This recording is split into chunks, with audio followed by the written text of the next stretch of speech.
ang tamang panahon upang tayo ay bumangon. Ang oras, alas 6:16 ng gabi, oras hatid sa inyo ng Stevia. Good news para sa mga diabetic at tulong makaiwas maging diabetic.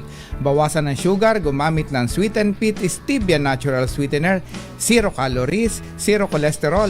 Health is the best wealth. Available sa Mercury Drug at leading supermarket, Lazada at Shopee. Kabendor Elaine, ito na sinusubaybayan ng ating mga kabendor kung sino mapipili Lucky Bee o Lucky Vendor of the Day ni Tita Malu. Yes naman, Kabendor Lawrence, ako excited na malaman kung sino ang mapipili nating Lucky Bee o Lucky Vendor of the Day na tatanggap ng cash prize. And of course, meron po yung apron at meron pang t-shirt. Yan. Kaya ito na, alamin natin kay Tita Malu kung sino ang maswerteng Lucky Bee o Lucky Vendor of the Day. Nagbabalik si Tita Malu via Zoom. Tita Malu, sino po ba napili nating Lucky Vendor of the Day? Kabendor Lawrence and Kabendor ang inaabangan ng marami, no? Sorry, mahina yung bandwidth ko. Ang napili nating Lucky Bee or Lucky Vendor of the Day ay si Kabendor Raymond Bihasa ng Dumaguete City.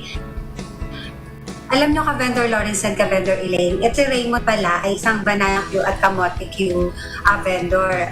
At dahil dito, kapag tapos siya ng kanyang pag-aaral sa tulong ng kanyang pagiging vendor. At kahit may trabaho na siyang iba ngayon, hindi pa rin niya iniiwan ang pagtitinda ng mga banana Q at kamote Q. At marami pang iba.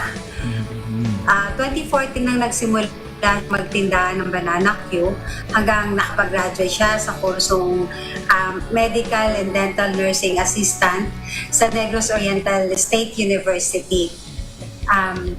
Raymond Bihasa, ikaw ay tatanggap ng 3,000 pesos na maaari mong pandagdag sa iyong puhunan. O kaya naman ay para ang iba pang gastos mo naman sa pang-araw-araw. At syempre, meron kang matatanggap din na t-shirt at syempre yung ating mahiwaga at maswerteng apron. Congratulations sa iyo, Raymond. Ayan, makakausap natin sa linya ng telepono si Raymond Bihasa mula sa Dumaguete City. Magandang gabi sa iyo, Raymond. Hello po, mayong gabi po. Ayong gabi. Kasama natin si Elaine Apit.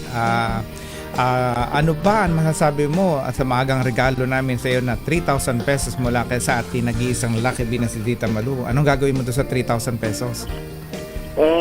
Kuya, napaka-bless po ako na isa po ako sa inyo na contact na dito sa DVRH Vendors TV show. Ang gagawin ko po dito kasi palapit naman ng Pasko, ibibili ko yan sa pag nag-check-in ako dito sa bahay ko. Ayun, Ang mga nanonood ngayon sa TV, sa DCRH, sa vendor, ay yung patuloy talaga yung pagsikap nyo, ilagay nyo sa isip at puso na kaya ng iba, kaya mo din yun. At saka may pagdadasal din sa Panginoon. Kaya marunong din tayo tumanggap kung anong meron tayo, ma'am. Yun lang po talagang ginagawa ko sa sarili ko. Nako, maraming salamat sa pag-share ng iyong story, Raymond. At sana mas marami pang, mas umunlad pa at mas lumaki pa itong business mo at may matulungan kang iba, 'di ba? Mas may ma-inspire ka at through this at kapag lumaki ito ay may matulungan kang ibang tao, mas masaya at mas maganda. Maraming salamat sa iyo at best of luck and God bless sa iyo. Okay po, ma'am. Thank you po so much po, ma'am. God bless din sa inyo dyan. Thank you, Raymond. Okay, maraming salamat, Raymond Bihasa, ang ating banana vendor turned to medical dental nursing assistant.